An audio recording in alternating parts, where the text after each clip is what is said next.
আবু জেহেলের বাহিনী ছিল বদর যুদ্ধে এই প্রান্তে, আর মুসলিম বাহিনী এই প্রান্তে। এই দুই প্রান্তের বাহিনীর মধ্যে কারা অন্যায় করেছিল? রমজান মাস কি চেতনা নিয়ে আসলো? বিরুদ্ধে দাঁড়িয়ে যাওয়ার চেতনা নিয়ে আসলো। কথা কি বুঝতে পারছেন? এখন আমরা কিন্তু ব্যক্তিগতভাবে আগে সবাই জালেম হয়ে গেছে, তাই না? আমরা সবাই জালেম না? সবাই আমরা দোয়া করি কি, রব্বানা যালামনা আনফুসানা, আল্লাহ আমরা আমাদের নফসের উপর জুলুম করেছি। নামাজে কি পড়ি? আল্লাহুম্মা ইন্নী যালামতু নফসি, আল্লাহ আমি আমার নফসের উপর জুলুম করেছি। তার মানে প্রথম আমি নিজেই তো জালেম। আমি আপনি আমরা সবাই জালেম, আমরা সবাই নিজেদের নফসের উপর জুলুম করেছি। নামাজ পড়ি নাই, যাকাত দেই নাই, দান সদকা করি না, কোরআন তেলাওয়াত করি না, তাসবিহ তাহলিল করি না, পর্দা করি না, হালাল খাই না, অন্যের ক্ষতি করি, সুদ খাই, ঘুষ খাই, জেনা করি, হ্যাঁ মিথ্যা কথা বলি, গীবত করি, তহমত, কত অন্যায় পাপে লিপ্ত আছে। আমরা কি জুলুম জুলুম করি নাই? তাহলে রমজান মাসের চেতনা হবে নিজের উপর আগে কাজ করা, নিজের নফসের উপর কাজ করা, নিজে যদি জালেম হয়ে থাকে এই জুলুম থেকে নিজেকে বের করে নিয়ে আসা। তাহলে প্রথম শিক্ষা কি ভাই? আগে আমরা নিজের নফসের উপর দেখব আমরা কি জুলুম করেছি নিজের নফসের উপরে। রমজান জালেমের বিরুদ্ধে দাঁড়ানোর মাস, আর সর্বপ্রথম জুলুম করেছে আমি আমার নফসের উপরে। আল্লাহ আমাদেরকে নফসকে সংশোধন করার তৌফিক দান করুন। এরপর দেখব পরিবারে জুলুম আছে কিনা, পরিবারে আল্লাহ এবং রাসূলের বিধানের এগেনস্টে আমরা কেউ চলি কিনা। যদি চলে এখানে সংশোধন করতে হবে, রমজান মাস এই শিক্ষা দিবে। এরপর দেখব আমার সেক্টর, আমি যেখানে কাজ করি, আমার সমাজ, আমার সংগঠন, আমার অমুক আমার তমুক, এখানে জুলুম আছে কিনা। এখানে জুলুম থাকে রমজান মাসে, এই জুলুমের এগেনস্টে আমাকে দাঁড়াতে হবে। এভাবে আস্তে আস্তে যত বড় পর্যায়ে যাবেন রমজান তত বড় শিক্ষা দিবে ইনশাআল্লাহ।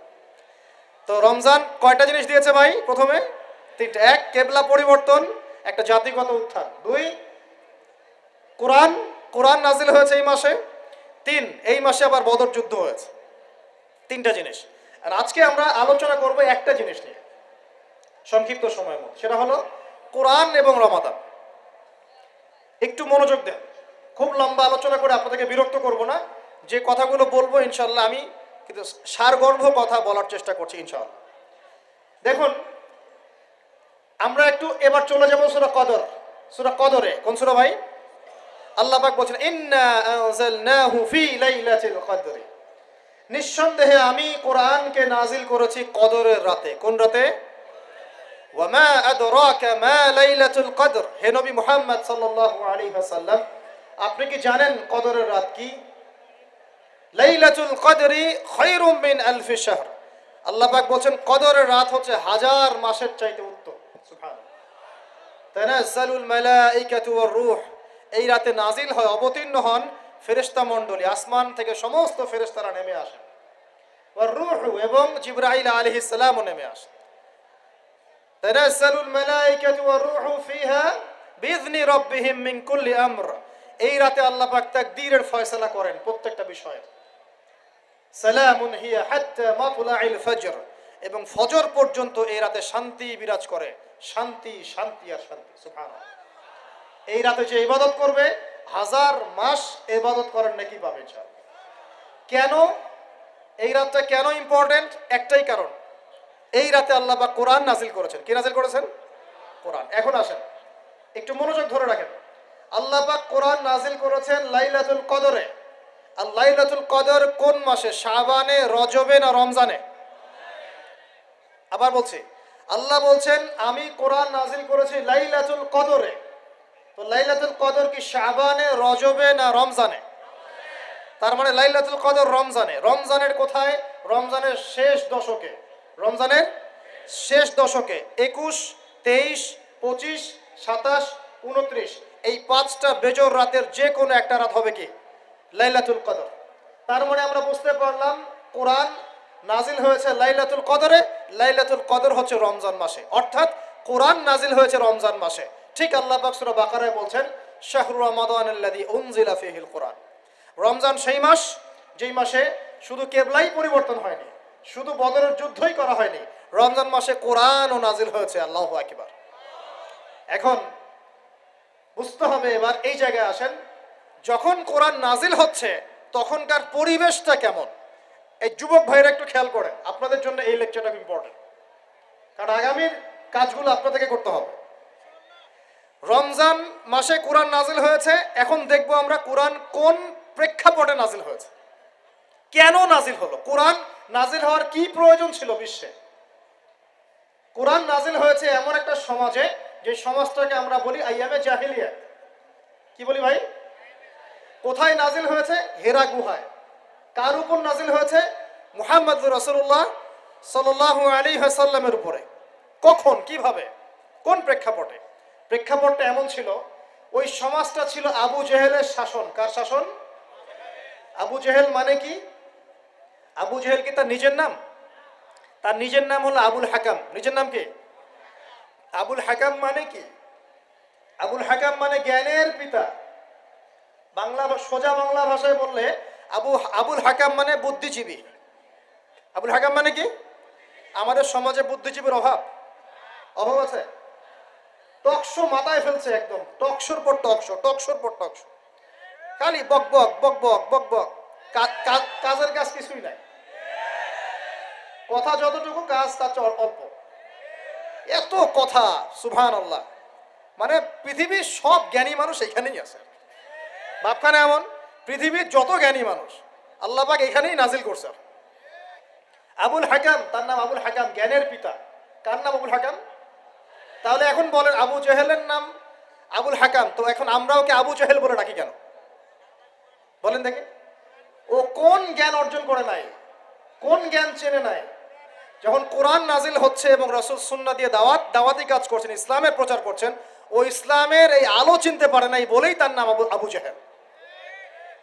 সে অনেক বস্তুবাদী জ্ঞানে জ্ঞানী ছিল ঠিকই, সে সমরবিদ্যা জানতো, অর্থনীতি জানতো, সে কূটনীতি জানতো, সে রাষ্ট্র পরিচালনার জ্ঞান জানতো, সে দারুন নাদওয়া পরিচালনা করত, সে ব্যবসা করতে পারত, সে কি জানতো না।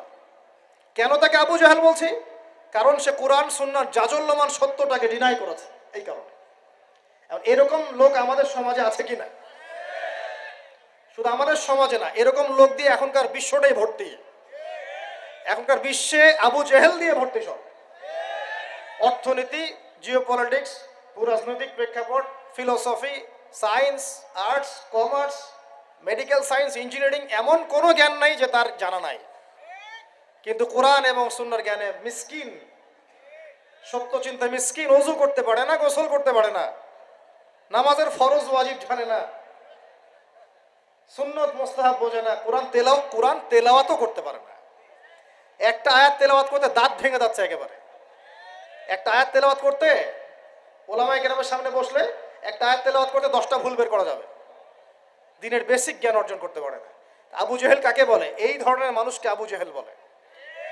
আবু জেহেল কাকে বলে? কন্টেন্ট বানিয়ে দিয়ে দিও অনলাইনে। আবু জেহেল কাকে বলে? আবু জেহেলের সংজ্ঞা কি? আর আবু জেহেলের যুগে কি ছিল ভাই? আবু জেহেলের যুগে অনেকদিন বলেছি, মেজর 5টা সমস্যা ছিল। কয়টা? মেজর 5টা। মাইনর সমস্যা অনেক, মেজর 5টা। এক, আবু জেহেলের যুগের বেশিরভাগ মানুষ শিরক করতো। কি করতো ভাই? লাত, উজ্জা, হবল, মানাত, এইসব মূর্তি পূজা করতো। এখন হয়তো মুসলিম সমাজে এটা নাই ঠিকই, কিন্তু মুসলিমরা এখন কবর মাজার পূজায় শুরু করেছে। করে নাই? মুসলিমরাও এখন নেক্সট শুরুতে ধোঁকা খাচ্ছে। শিরক তো আমাদের সমাজে চলছে। শিরক কি ও কেন আমি লেকচার দিয়েছি, দেখবেন মুসলিম সমাজে কত শিরক চলছে। রাস্তাঘাটে উঠতে বসতে, পেপার পত্রিকা খুললেই শিরক।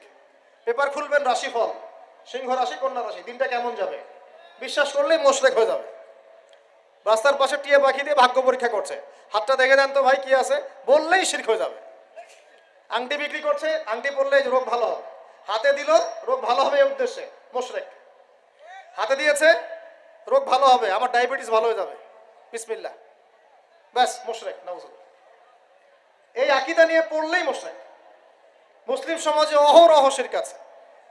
বাসায় মা বোন যারা আছে অনেকেই দেখা যায় চুল আশ্রয়, চিরুনি পরে গেলে বলে আজকে মেহমান আসবে। কি আসবে আজকে? মেহমান আসবে আজকে, বললেই শিরক।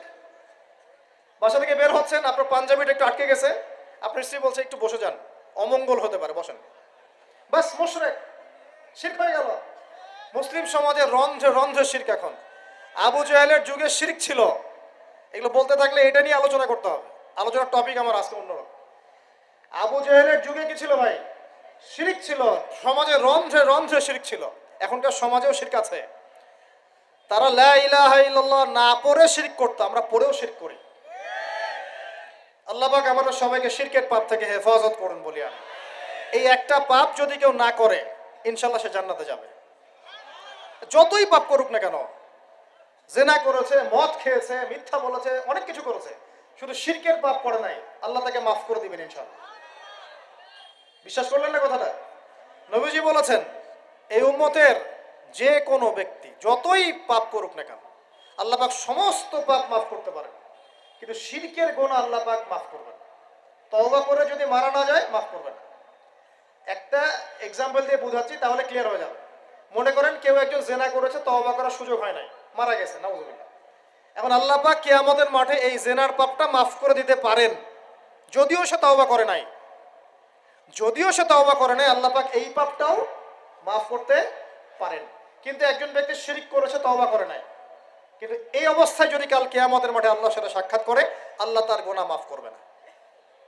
এই শিরক আর অন্য পাপের এই হলো পার্থক্য। তাহলে সবচেয়ে কোন বিষয়টা থেকে আমাদের বেঁচে থাকা উচিত ভাই? শিরক কি ও কেন, একটা বই পাওয়া যায়, কিনে নেবেন। কিতাবুত তাওহীদ একটা বই আছে, পড়ে নেবেন। কুরআন সুন্নাহর আলোকে বিশুদ্ধ আকীদা, এরকম অনেক বই পাওয়া যায়। আর আকীদা সংক্রান্ত একটা অনবদ্য বই হলো আল আকীদা আত-তাহাওয়িয়া। এই এই চারটা পাঁচটা বই পড়লে আপনার শিরকের কনসেপ্ট ক্লিয়ার হয়ে যাবে ইনশাআল্লাহ। আল্লাহ পাক আমাদেরকে পড়াশোনা করার তৌফিক দান করুন। এবার আসেন, আবু জাহেলের যুগে ছিল সুদ। সুদ সুদ বোঝেন কিনা? 100 টাকা দিলাম 105 টাকা দেওয়া লাগবে। 1 লাখ টাকা দিলাম 1,01,000 টাকা দেওয়া লাগবে। 1,01,000 টাকাও যদি দেন ওই 1 টাকাই সুদ। সুদ তো আমরা বুঝি না। এখন তো পেপার মানির মধ্যেও সুদ আছে, ইলেকট্রনিক মানির মধ্যেও সুদ আছে। সামনে একটা আসবে অচিরেই ক্রিপ্টোকারেন্সি, বিটকয়েন, ওটার মধ্যেও সুদ থাকবে। আর সুদ ভিত্তিক ইকোনমিক সিস্টেম দিয়ে পুরো বিশ্বটাকে অক্টোপাসের মতো একদম পেঁচে ধরা হয়েছে আর কি। মানে এটা যদি ওয়ার্ল্ড হয়, এটাকে চেপে ধরছে এভাবে, সুদ দিয়ে এভাবে চেপে ধরছে। আপনি বেরিয়ে হইতে পারবেন না, এখান থেকে বের হতে পারবেন না।